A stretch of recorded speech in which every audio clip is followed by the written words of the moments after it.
And here we are once again. It is the spoiler room. It's a new month. It's literally the first of the month of March. And we're kicking off a new theme, as we always do here. And it's called Drawing Space. And what we're looking at is sci-fi animated films, particularly ones that may have been overlooked or not discussed enough is what I was kind of leaning for this month. And I think I nailed it outside of our last one, which is kind of like a bonus week because there's actually 5 Sundays in this month. So one of them gets talked about and is beloved. The other 4, we'll find out if we think they probably should be talked about more or not. But tonight, we are heading back to the 2K. We are looking at Don Bluth's Titan AE. And with me tonight is a wonderful crew member to discuss this. My right-hand man keeps coming back for more. Of course, one only, Mr. Ian Simmons. How you doing, Ian? I'm doing great. It reminds me of those Halcyon days 26 years ago. And when I think about Titan AE, I like to say or ask, why 2K? Sorry. Nice. Playing my hand early, yeah. Oh, and we've got a comment already. DJ Slabs is with us, and he says it's one of the best early animation films of the 2000s. I'm assuming of the 21st century, you mean, because it's not like early animation films forever, but there was some CGI animation, but we'll get into it. So glad you could join us, DJ, by the way. But yes, so Mr. Simmons, would you mind giving the synopsis of Titan AE? Well, that would involve talking about probably 6 or 7 other movies because that's all this movie is. It is that. Yeah, it is definitely one of those. Well, yeah, okay. But let's talk about it. All right. There's a oh yeah, we're popping our drinks. I hope our favorite drinks. nice and hard in there, Mark. Sorry, I was thinking Mike's hard lemonade. There you go, Mark. That's a little wow. This is good. Don't get me kicked off of YouTube talking about hard mics. Anyway, we're talking about the texture of the devices we're talking into. They're nice and solid. I don't think I help matters. Anyway. That did not help much. All right, so Titan AE. There's a guy named Kale who's not a vegetable, but he is played by Matt Damon. And it's like the year 3028 or something. It's far flung into the future. And on Earth, they don't really get into the history of how this happened, but it sounds like a United Federation of Planets situation. There's just aliens living among us, and we're all, one big happy interstellar group on Earth, except for some mean blue aliens who attack the planet and blow it up. And there's sort of a resistance and an attempt to fight them off, but it's futile. They swarm the planet, and there's one last hope for mankind, which is the Titan, this giant ball of a spaceship that Kale's father is trying to get off world and sent into deep space. And cut to 15 years later, Kale is now fatherless. His dad disappeared with the Titan, which did make it off planet before Earth was blown to smithereens, and the last few people in those escape ships were kind of scattered to the far ends of the galaxy. So Kale is now working odd jobs in this kind of space outpost with other aliens and creatures, and he runs into Corso, who's Bill Pullman's character, who wants to recruit Kale to join him in a journey to the far reaches of space to find the legendary Titan ship and fulfill his destiny. And there is Drew Barrymore's character, who is, I didn't bring up my IMDb. Akima. I'm so professional. Akima, yes. Yeah. Again, this is like so many other films. It's Luke Skywalker, but he's kind of got like a Han Solo-ish attitude. And they're flying off looking for this thing. They're being pursued by the aliens. Corso, since this is a spoiler room, I'll just say, may not be all that he seems, which I think was one of the highlights of this movie was that great, like, leading into the third act reveal, because that's quite a heel turn. That I only saw this movie once when it came out, and I saw it in theaters. and I forgot about it. I rewatched it for you, Mark, and I had forgotten about that heel turn. I'm like, oh, that's kind of nice. I liked two things about this movie. One was that heel turn, and the other was the graphics in uh, the nebula leading to the place where the Titan was actually stored. Where they're flying through the nebula part, yeah. Right, with these kind of it's like an asteroid field, but they're all these like diamond crystal kind of spike formations. That looked really good. And I'm sorry to say, I don't want to agree with our esteemed commenter here, but Mr. DJ Slabs, it's one of the worst movies I've ever seen. And as an artist and as a former animator, this movie offends my eyeballs. I understand it's the legendary Don Bluth. He's at the turn of the new century trying to experiment with integrating, hand-drawn 2D cell animation with, cutting-edge 3D graphics. And he was working the best he could. But this movie came out a year after The Phantom Menace, and it feels like it was made 20 years before. It's just so bad. This movie sunk Fox Animation Studios, and I can understand why. Oh, it did? I didn't realize it did that it pretty much took care of the... I think it lost like $100 million, and that was 26 years ago. Well, yeah, I know it was a huge budgeted thing. They were putting a lot of work. They put a lot of money behind this project. Because I think they were leaning on, sci-fi, year 2000, turn of this type of thing. So we're going to get the, and I've enjoyed this film in various degrees. I've never always thought it was like really like wow, but of Don Bluth films, if you put up Don Bluth's library and said, hey, you've got to watch one of these, which one of these Don Bluth films are you going to watch here? It would probably be Titan AE out of those, because I'm not a huge Bluth fan. Okay. So, and nothing against him. It's not anything in particular. It's not like I don't like it. It's just, for me, his style in that and the way the stories are written in that, a lot of times are either too saccharine, except in this case, which is we'll get into in this case. I forgot about some of the violence that is put in here, or some of the other things, just his approach to material for me, with Don Bluth, not all, there's some of his stuff, like I said, on various degrees, but a lot of his stuff I just don't watch a lot of. I didn't really enjoy a lot of. I thought it was, okay, that's kind of cute. This one I think appeals to the sci-fi guy in me, but it's also, watching it this time for the podcast, I totally agree. I'm like, wow, did the writers of Star Trek II give you a call and say, hey, about that, fight in the ships doing the submarine hiding back and forth in the Crystal Nebula, and you're creating a planet, and it is unbelievable. I mean, they spent a lot of time developing this, and there's a whole lot of behind the scenes controversy and difficulty, which inflated the budget over time. Sure. But again, we have the same problem with blockbusters today. You need to invest just as much money in the script so that all the work you're putting in technically is worth a damn, and this just isn't.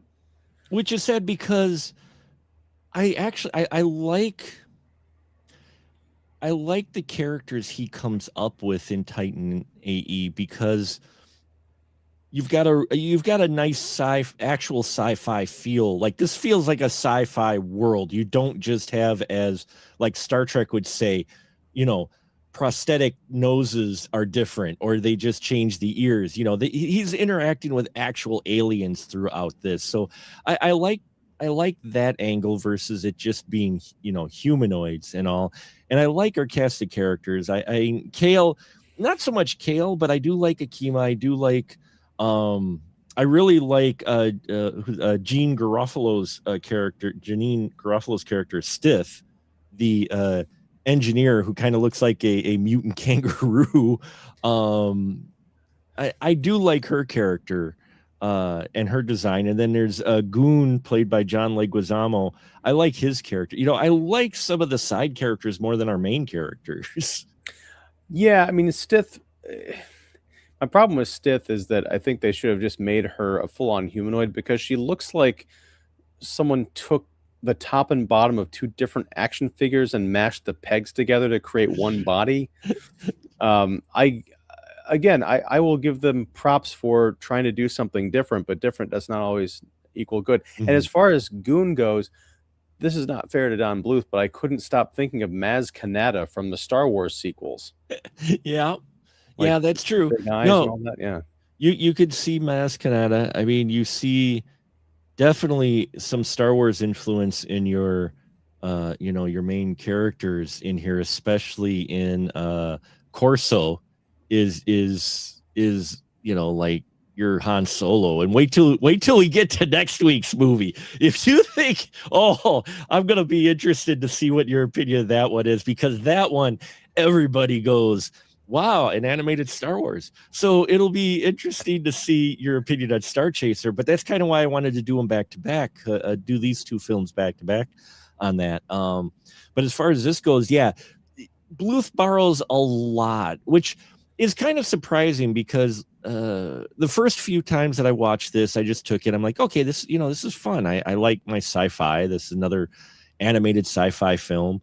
Watching it now, 25 years later since it came out, 26, looking at it, I saw a lot more movies that he borrowed from in here, and it's surprising, because Bluth usually writes more, more original feeling, or I should say directs more original feeling stuff. He didn't really write this one. This was written by 3 people, which it's a problem when you have that many writers. No offense to anyone, but when you get more than maybe 2 writers on a movie, it starts to get a little rough. So Bluth didn't actually, write this, though his signature is on this all over the place. Well, what's weird is, because I'm looking at IMDb, and they left. I don't know if you watched the end credits for this thing, but oh yeah, okay, it's further down here, but the uncredited person on the main writer's credit is Joss Whedon. Oh yeah, yep. Yeah. No, this is one of those where I think he was called in later. I think he was one of those where either he was on the beginning, or I think he was on the end of this, because it surprised me too when I had heard Joss Whedon's name was attached to this. And that's the thing. This is before. Well, no, this is right around like this kind of the sweet spot of Buffy, and Ben Edlund was a producer on Angel, so he's kind of one of Whedon's guys, and went on to work on Supernatural.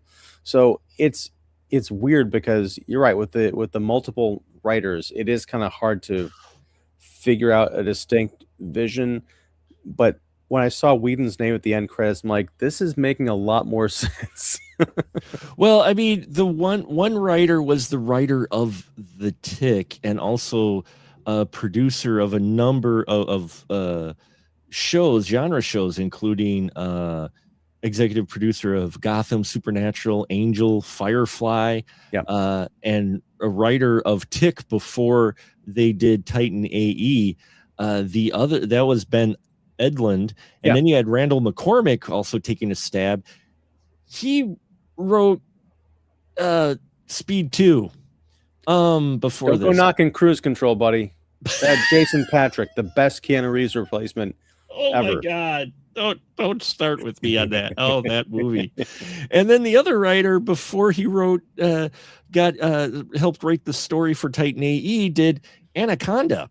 So those are the 3 main writers that you had on this sci-fi film.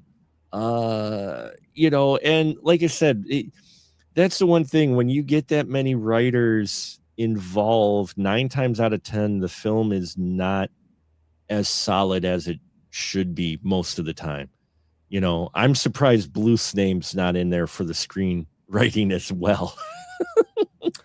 Yeah, it just goes to what we we're kind of talking about before, sinking all this money, effort, talent, and I'll call it innovation, being generous, into something that's just so derivative and patchwork. I mean, now part of that I think is down to the animation, unfortunately, because we Mhm. talked about this on one of the animated shows we did a little while ago.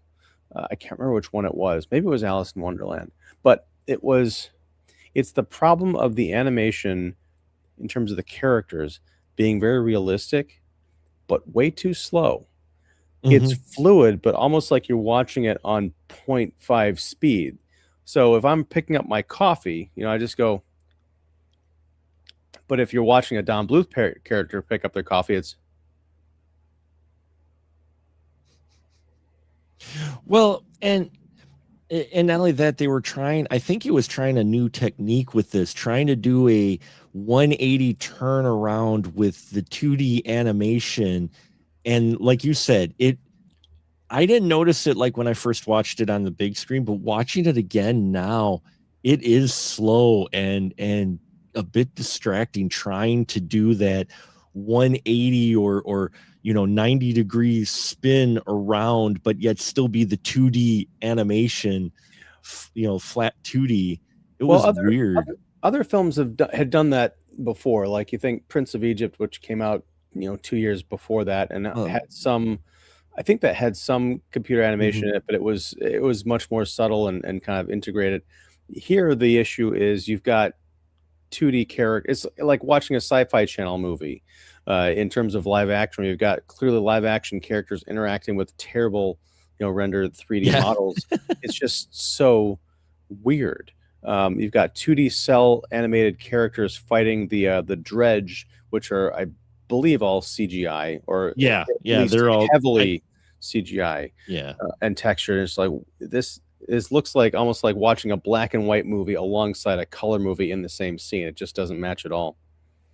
Yeah, it didn't match, and it was a bit distracting with it. And also, I mean, they tried their best blending in some of the CGI with the 2D animation. The problem is it's really weird, the CGI when they do it, mostly with the ships, they don't add a whole lot of color or detail to your ships, so they're very smooth and stand out.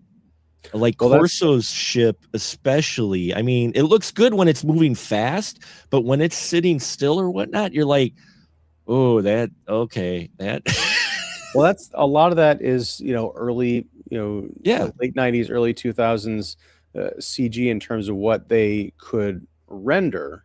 Hmm. And also they do a lot with texture mapping. So especially if you look at the dredge ship, it looks like there's a lot going on because it's got like vibrant colors and texture in there. But when you just look at the shape of it, it's very simple. Whereas you Hmm. look at most Marvel movies or anything today, you've got 5,000 different points of or 5 million different points of like 3D animated spires and things popping out of an alien ship, whereas Hmm. this was literally just painted on and kind of rotate in 3D space. It just, again, it sounds weird to critique this because this is cutting edge technology just being born versus a quarter century of progress in that field, but it just looks really cheap. It does. It does. Unfortunately, even for that time, you almost wish they would have just went all 2D with Yeah. everything rather than trying to incorporate 3D with the 2D because it wasn't quite there yet. There's And well, for to and I that would have been really painstaking and probably taken a lot more time because it's mhm. hand drawn, hand painted. But there's a wonderful scene in the climax, in where the everybody is kind of like doing that standoff in that crystal nebula, Yeah. like trying to fight for the Titan, involving Stith and Goon Mhm. and Corso and his bat sidekick. I can't remember what that creature's name was. Creed or Creed. Okay. Creed. They're leaving and they're planning to blow up the other two crew members because they're not quite on board with the nefarious plot. They don't really realize there is a nefarious plot because the villains haven't revealed them to them. Uh, in that chamber of the ship, that is mostly hand painted backgrounds. Yeah. And it looks phenomenal. Oh, it Like, does. that looks better than the CG versions of things that they show in other parts of the film. And like, yeah, that's how you do it. Like, you're absolutely right. This should have been a fully 2D, painted and rendered animation, but I think it would have taken much too long. As much work as it takes to put into 3D, to pull off those shots and the dynamism of the animation would have been like, I don't know if it'd been possible. I'm not sure. We also have a comment here from the Crow. Wisconsin 30. Thanks for popping in. Said almost as bad as the Dragonlance movie. I remember the Dragonlance movie is. I don't think I saw that one. And I was wrong. That's 3 credits just on the main IMDb page. If you expand the credits, Ian, there are 2 more written credits. One of them is Josh Whedon for screenplay, and one of them so John August. There's 5 people altogether involved in the writing of this. So that explains the story issue for sure. John August has a really interesting filmography there. I don't know if you looked at it, but he was a collaborator with Tim Burton, wrote Corpse Bride, Charlie and the Chocolate Factory, Big Fish. Did the Charlie's Angels remakes. Yep. Aladdin. And a So movie yeah, called, it's called interesting. God. Anyway, sorry. Well, this was his first big Hollywood film. He did write Go, which I liked Go quite a bit. Yeah, that was Doug Liman's follow-up to Swingers. That was interesting. Yeah, which no one even really realized. And his films afterwards, I like some of them in various degrees. I think Big Fish is really good. So, I mean, it's really weird. But again, I'm wondering if he's credited here because he was brought in afterwards. It's hard to say. There's not a lot of trivia on the written history for this, but I'd be curious because this screenplay does feel patchworked.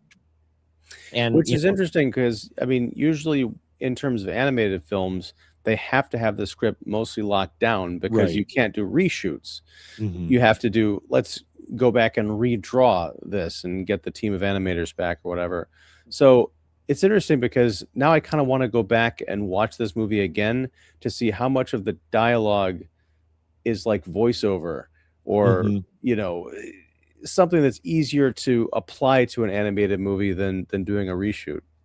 Yeah, well, I mean, it doesn't help that the original director they had in here with Gary Johnson, they fired after pumping 30 million already into this, and then they got Don Bluth to do it. So, I mean, it's already, on rocky road when you do that and you're that much into the film. And I've got the collector's edition DVD right here. And I checked that out from the library today. Is this what you checked out from the library? This is the one. What I love is, pardon my physical media geekdom showing, but what I love about these older discs is what they list for the special features. Now, there's a director's commentary on here, which I didn't get a chance to watch, but then there's a Quest for Titan featurette, deleted scenes, lit music video for the song Over My Head, exclusive DVD-ROM game link, which I'm sure is dead by now, still gallery, trailers and TV spots.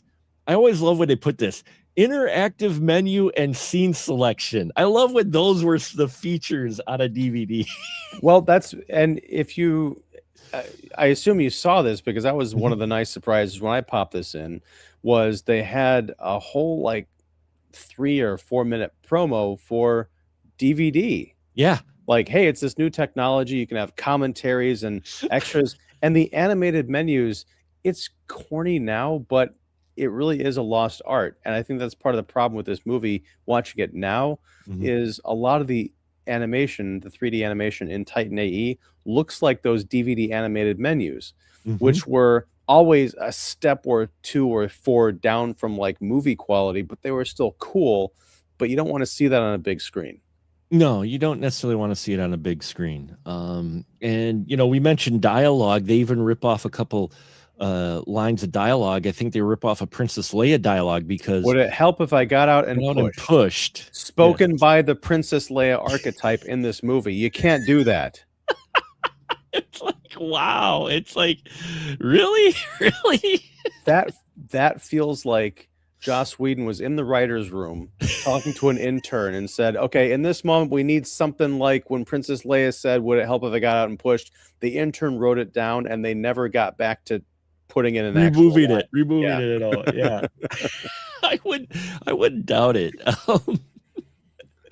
Yeah, it's just, this is it's a movie that could have had so much more potential, but it never quite gets there. It takes some, like, there's an odd sequence in here, which our two heroes, Akima and Kale, they get kidnapped by the Dredge at one point, and the Dredge, instead of killing Akima, they stick her in a crystal coffin and they jettison her. I'm like, why don't they just res her? But anyway, that's Tron. So they jettison her, and Kale manages to escape by finding a unique weakness in the force field by pressing against it. I'm like, what kind of force field did these Dredge make up?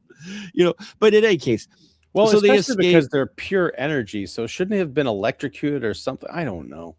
But then they escape. They get back to Corso. They find out he, blackmails them. Then they escape from him, and they're trapped on a colony, a scavenger colony. And they're like, well, how are we going to get to Titan before he does? Because he's going to get to Titan and lead the Dredge there, and they're going to blow up the Titan so Earth, humans can die. They won't have a planet anymore.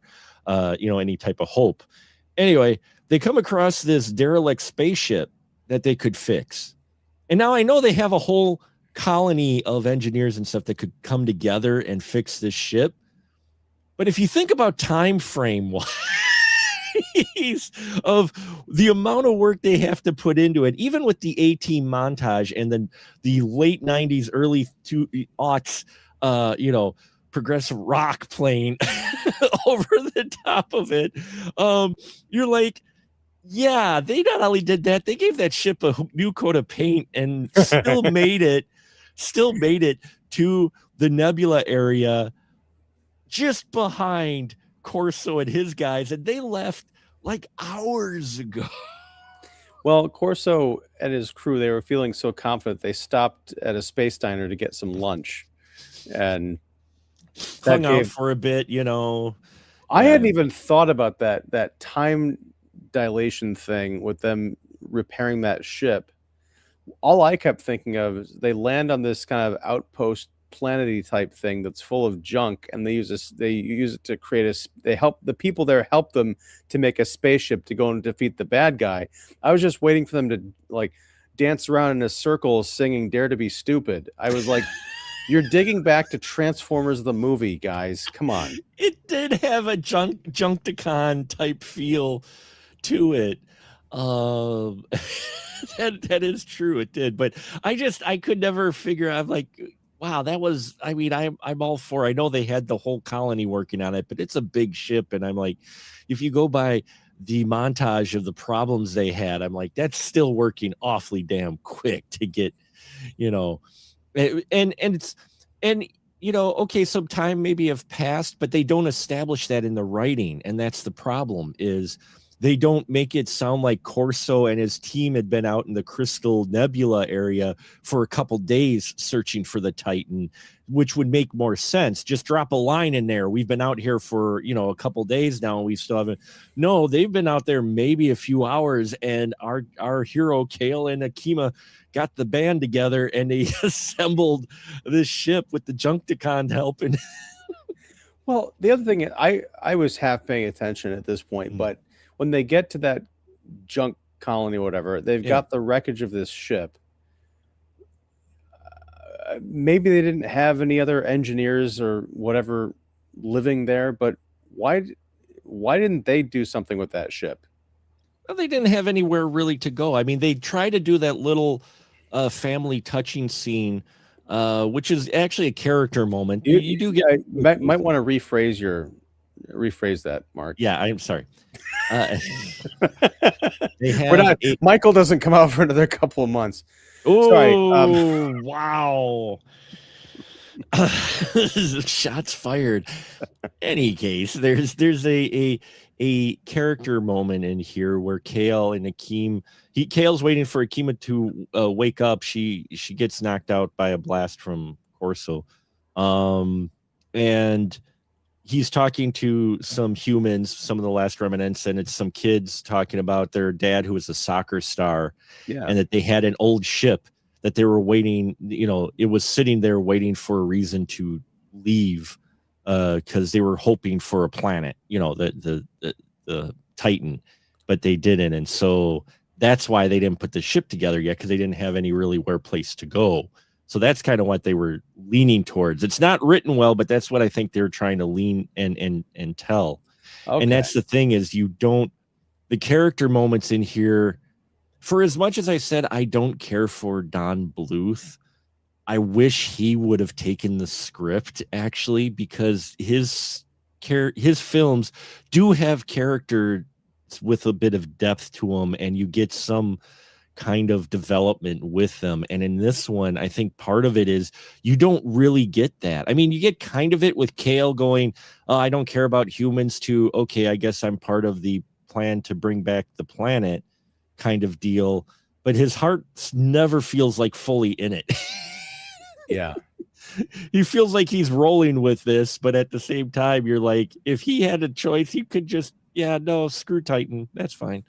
In that final scene where him and Akima are standing up on that mountain, looking over the planet, which they lovingly call Bob. Yeah. Yes. I can't. I don't like Planet Bob idea though. I like that name. I'd go with Planet Bob. I just kept thinking of the end of Jason X and wishing that they had like the shooting star falling in the background. They're like, hey, what's that? Let's go check it out. The piece of mask falling into the pond. Yeah. Now we've done our Jason X Titan AE crossover. There we go. Jason AEX. Jason AEX. There we go. AX. Well, speaking of AX, there are there's a risky scene in here that's the shower. Is that what you mean? Yeah, the shower scene. I'm like sitting there going, whoa, okay. Because Kale accidentally walks in Akima, who's coming out of the shower, and you get a brief flash of something you don't quite expect to see in a film, animated film, especially from Don Bluth, kind of leaning towards kids. But that's not it.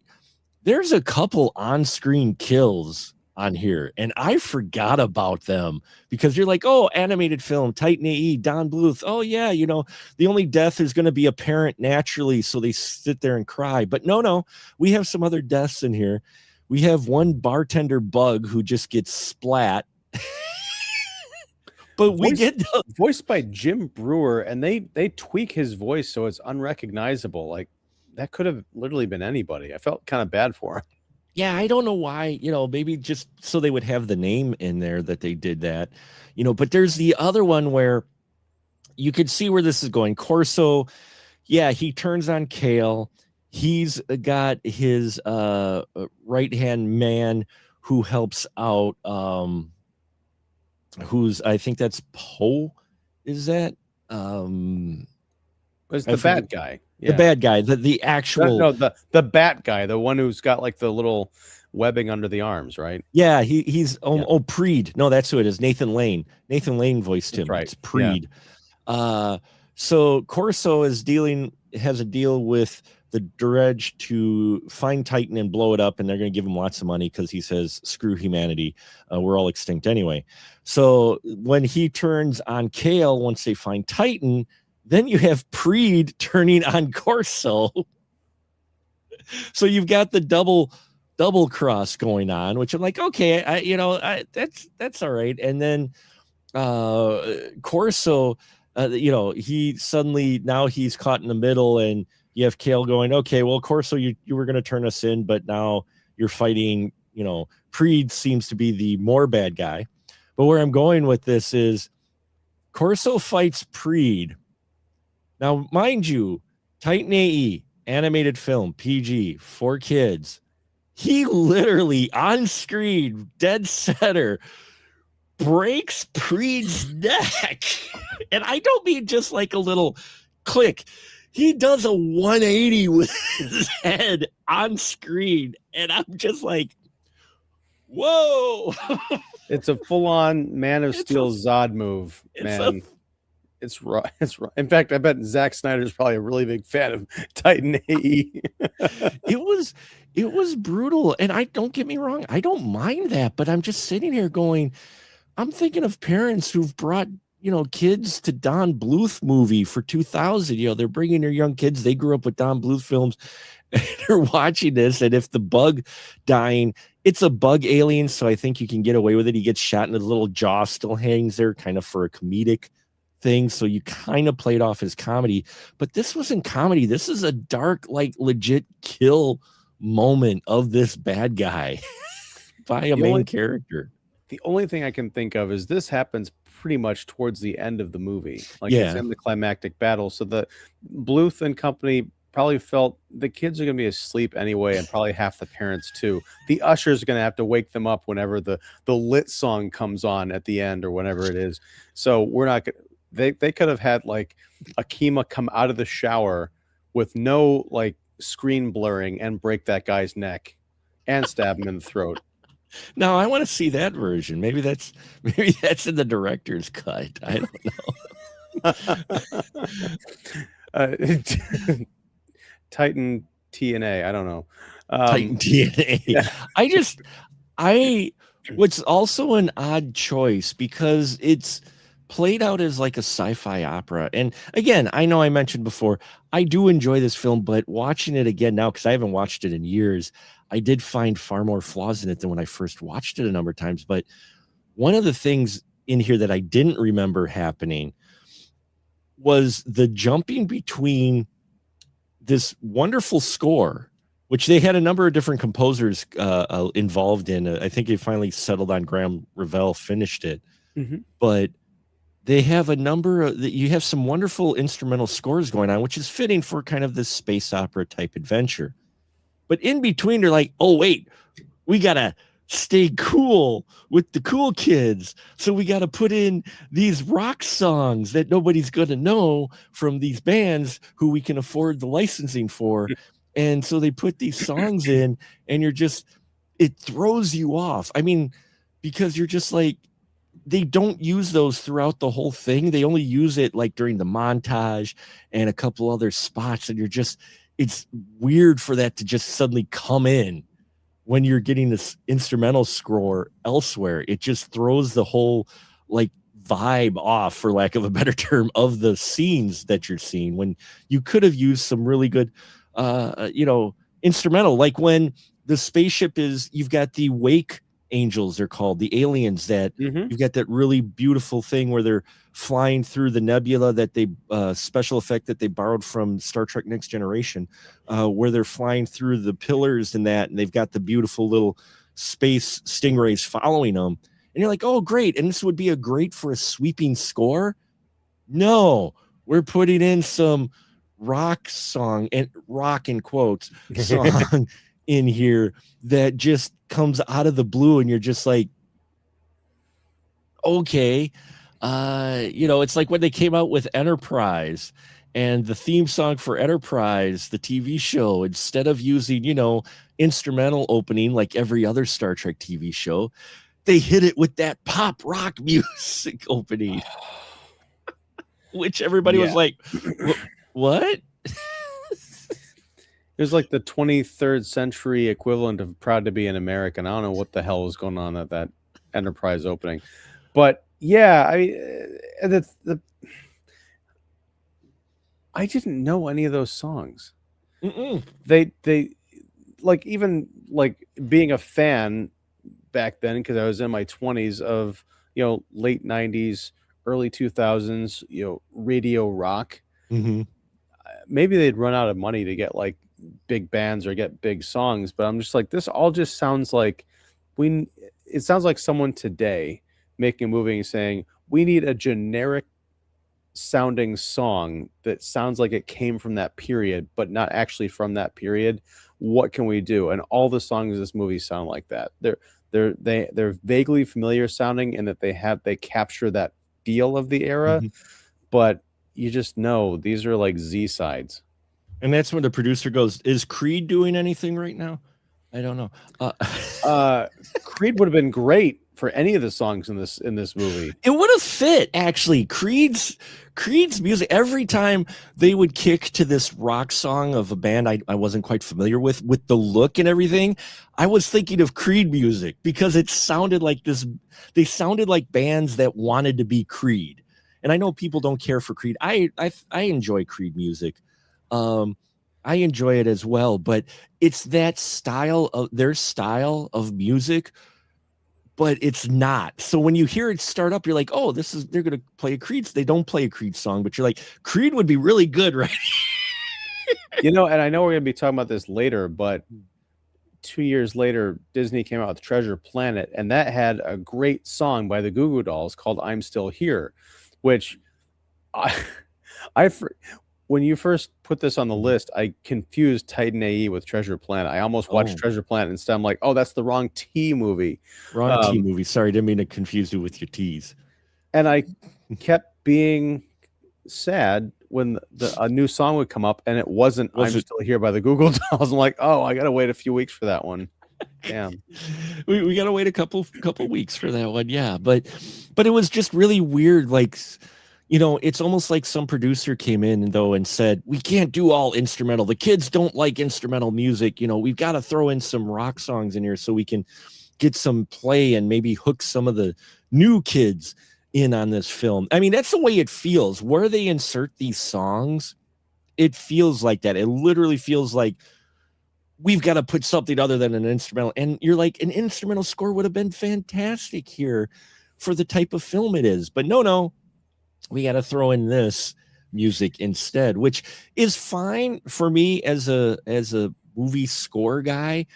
But if that's what you're going to use that throughout the film. Don't go from the instrumental stuff, which I really enjoyed actually quite a bit, to these songs and then back, you know, and especially in scenes that would have benefited more from instrumental than like the montage where they're building the spaceship. Okay, no problem. But where they're flying through and it's really some of the better animation in there with the wake creatures and that should have been a score. That should not have been more rock music. Well, you said something about a producer looking to get the new kids, and I thought, you know, it'd be great is if this movie had all rock songs where they're all New Kids on the Block. No. Mark, think about it. When they're building the space shuttle, The Right Stuff, that has like a double meaning in there. It does. Yeah. It would be borrowing from yet another film. And look, when Akima gets jettisoned and she and Kale are separated, they could have played "Please Don't Go, Girl." You know, when Corso is breaking the neck of that guy, they could have been playing "Hangin' Tough." You know, it writes itself. Wow. It does. But yeah, we get into this climax scene of the film where you know, Corso and Kale have been fighting, but then Corso redeems himself by killing Creed, and the Dredge are there. And the problem is that Titan AE's batteries are drained. And you're like, okay. As were mine at this point in the movie. And you're like, okay. And then anybody in the audience is going to go, okay, I see where this is going. But they don't set up that the Dredge are completely energy until like near the end of the film. Like, no. But when you say batteries and the way you've seen the Dredge, you're just like, okay, I see where this is going. And sure enough, they use the Dredge to power the Titan. So, but when you get Corso and Kale fighting, you know, Corso's like, let me drop, you know, Kale's hanging on to him, and then they both fall down.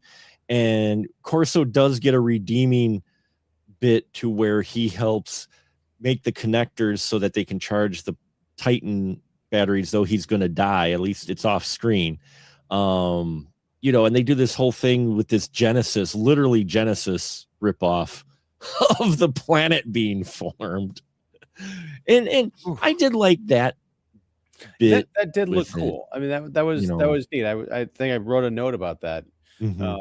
That at least like that, and then as I mentioned, the kind of Crystal Nebula chase looked good because it Mhm. was all CG. It wasn't like that mix of animation. Um, but it raises too many questions. Like you mentioned, the pure energy thing is not mentioned until like literally they get into the nebula and talk about their plan. What is mentioned is that the reason the Dredge wanted to blow up Earth and wipe out humanity is because they were afraid of what mankind was could become. Which is, sci-fi has kind of dealt with that theme before in terms of like mankind and the nuclear arms race and all that stuff. Are they a threat? If they get off world, what could humanity bring to the galaxy, and do they need to be stopped? The problem is this movie is set like 1,000 years into the future, so we don't know what, and they've already kind of intermingled with other alien species, so we don't know what mankind is at that point, what it means to be a human, why the Dredge would want to take us out. Do they still have the same concerns that we have today with, we're all going to blow everything up because we're a violent species or whatever? So the most interesting idea at the heart of this movie is thrown away in one line and no one does anything with it. Yeah, I'm not that's the one thing watching it again is I'm like, once the Dredge eliminate planet Earth, they're still looking for the Titan because the Titan has technology to create a planet. I'm like, okay. But once the Titan goes lost, the Dredge just go out and hunt humans. But you're like, Earth is gone. Like the humans, they've already established like humans are so low on the pecking order in alien worlds that how are they even a threat? And why would the Dredge still bother to look for it?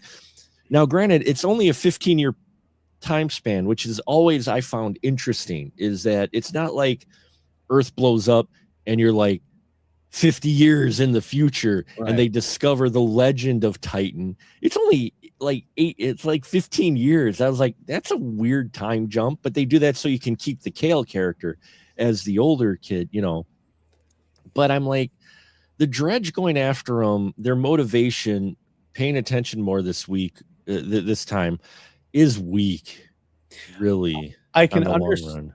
I can understand it in that they realize that Kale, I think, has the map in Right. his Yeah. hand. So if they can follow that map to the Titan, they can destroy the Titan, thus robbing humanity of their ability to come back. Because if they're so concerned about mankind being able to reconstitute itself on a planet that's hospitable to them, then at some point, because we don't even know what time means to the Dredge, they could live for like millions of years. They could be like, okay, a million years from now, mankind could become a big threat again. We got to stomp that out. So, but even then, that's an idea to explore deeper in a movie. My big question is, at the end of this thing, the Dredge are drawn to the Titan. They swarm the place, and they all get blown up, and that energy is transferred into the Titan to restart the engines and then build the planet, right? Yeah. Are we meant to believe that that's the entirety of the Dredge species? That's what I was wondering too, is all the Dredge just on the one ship? I mean, it's, there's a queen on the ship they talk about, but you're like, this is a powerful energy alien race, and this is the only group that are on this ship, because they don't go much into the Dredge, which I think is another missed opportunity. I would have loved to, even if it was exposition, while Kale and Akima are actually trapped in a prison cell with the Dredge, Akima educates Kale a bit on who the Dredge actually are. Maybe drop a few lines of, this is their rate, whatever. Give us some more background on the Dredge a little bit, because their motivation of let's go after humans and destroy Titan.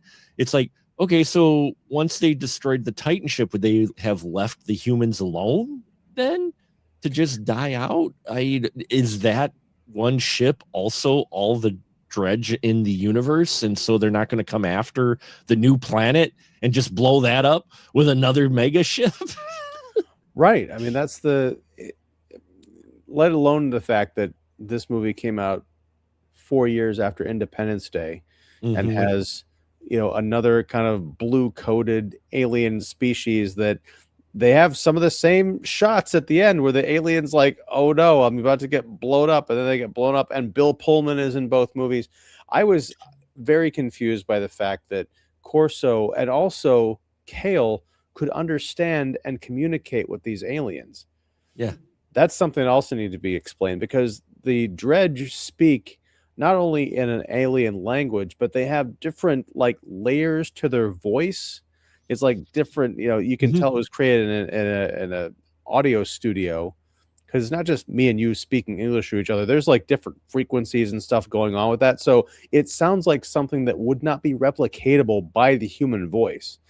So the first time they introduced this was when Kale and Akima get captured by the Dredge, and the queen or whoever, the guard or whoever says, you know, send her out of the airlock or whatever, and then Kale says, "No." I'm like, how did you understand?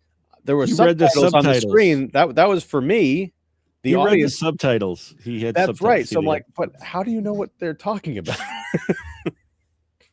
Yeah, well, it's a 30 whatever second century, so maybe they have the universal translators in there. I mean, But that's something you need to establish. And how right. does that work? Because usually it's like, oh, I've got this thing on my neck that allows me to hear, whatever, but they don't go into any of that.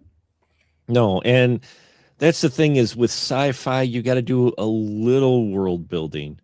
And while I like the world that this takes place in, they don't do a lot of building with it. So if you take even a short beat, and you're like asking these exact questions. And, some people say, well, it's an animated film, it's for kids. I'm like, look at the tone of this film and the story and some of the subjects in here. Yeah, it's for kids, but that doesn't mean you shouldn't establish some parameters or some things or how things work in here.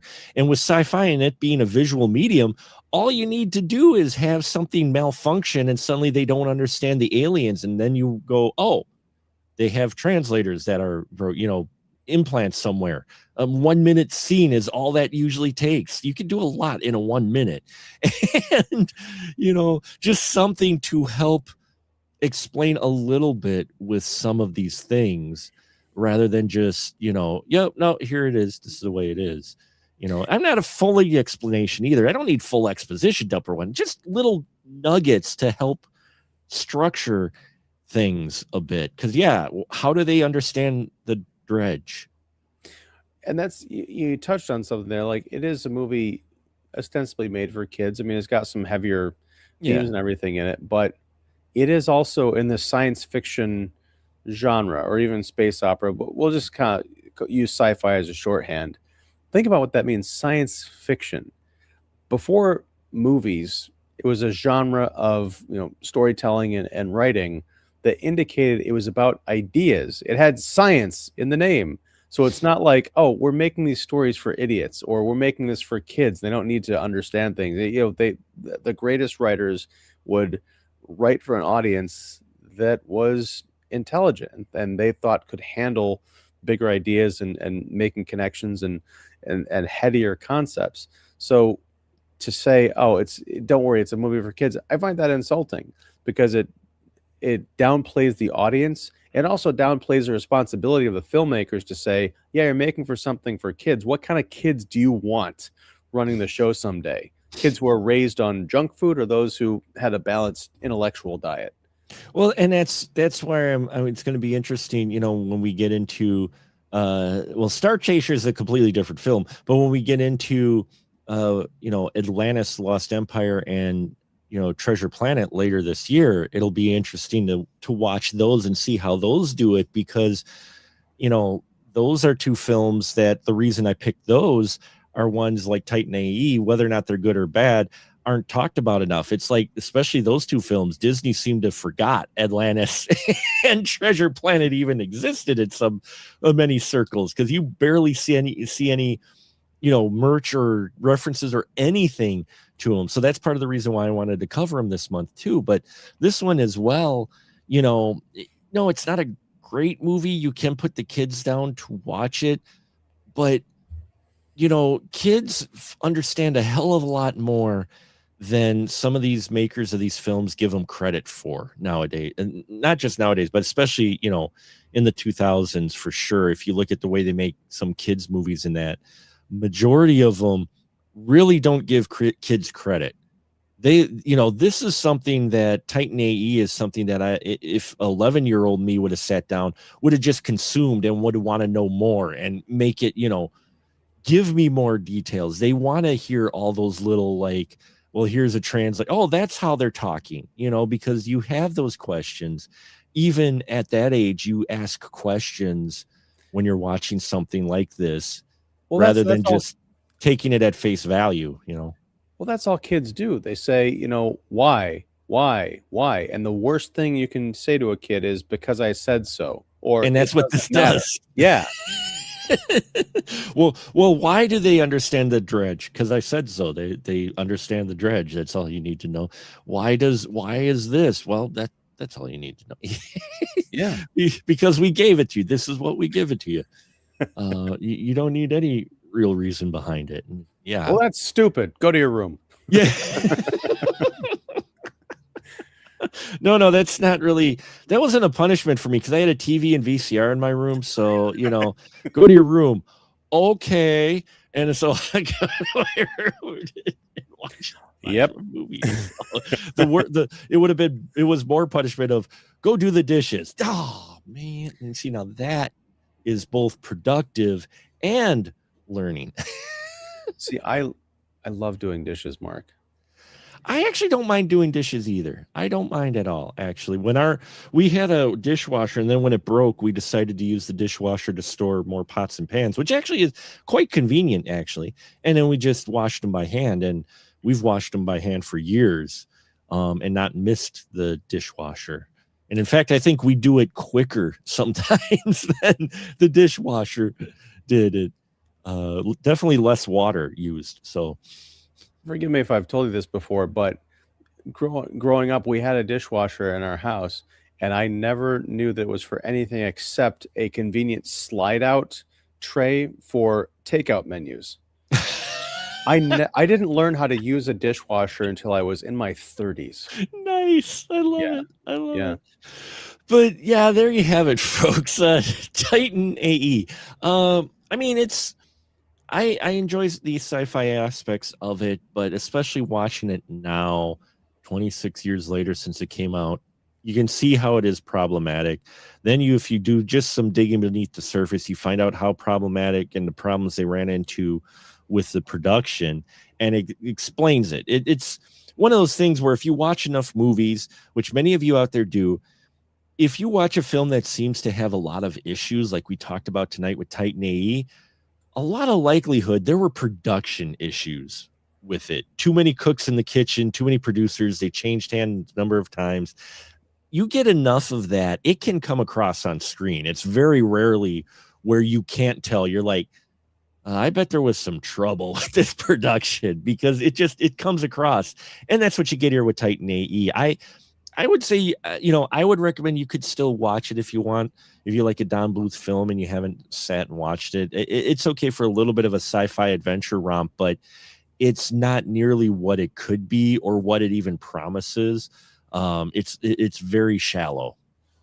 I mean, yeah, I think that's a great way to put it. I mean, I recommend this, but only as sort of a time capsule of where things were at in the late 90s and early 2000s in terms of, animation, 2D and 3D. It's fascinating to watch, but it is also kind of a slog. And it's also weird to hear Matt Damon, who at this point was, he was a couple of years out from Good Will Hunting, so he was relatively fresh on the scene.